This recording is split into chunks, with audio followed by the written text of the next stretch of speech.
রংপুরের গঙ্গাচড়া উপজেলা পরিষদের নির্বাচনে চেয়ারম্যান প্রার্থী হয় মোকাররম হোসেনকে বহিষ্কার করেছিল বিএনপি। এরপরও তিনি নির্বাচনের মাঠে আওয়ামী লীগ নেতাকে পরাজিত করে জয়ী হন, কিন্তু পরাজিত প্রার্থী আদালতে মামলা করায় আটকে যায় শপথ। আইনি লড়াই শেষে নির্বাচনের জয়ের ৮২ দিন পর সোমবার সকালে শপথ নেন তিনি। এরপরও তার চেয়ারম্যানের চেয়ারে বসা হয়নি।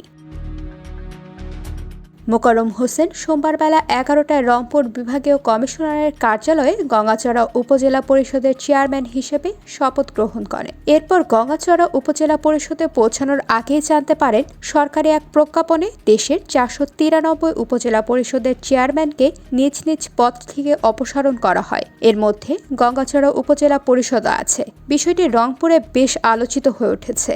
এ বিষয়ে প্রতিক্রিয়া জানতে মোকাররম হোসেনের মুঠোফোনে যোগাযোগ করা হলে তিনি বলেন, শপথ নিয়ে কয়েক ঘন্টার জন্য তো চেয়ারম্যান হয়েছে।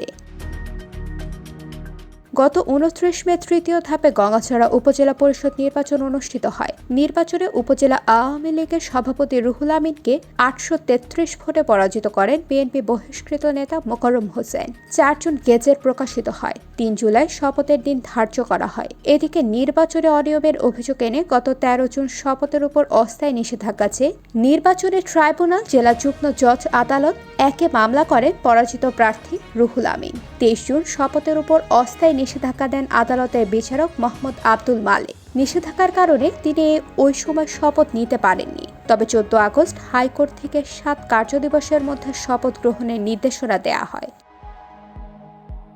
এরই পরিপ্রেক্ষিতে রোববার রংপুর বিভাগের স্থানীয় সরকারের উপপরিচালক রিয়াজউদ্দিন স্বাক্ষরিত এক চিঠিতে সোমবার সকাল 10:30টায় শপথ গ্রহণের সময় ধার্য করা হয়। সে অনুযায়ী সোমবার বেলা ১১টায় বিভাগীয় কমিশনারের কার্যালয়ের সভাকক্ষে তাকে শপথ বাক্য পাঠ করান রংপুরের বিভাগীয় কমিশনার মোহাম্মদ জাকির হোসেন। শপথের কয়েক ঘণ্টা পর অপসারণের প্রজ্ঞাপনে আসে। IBTV USA news desk.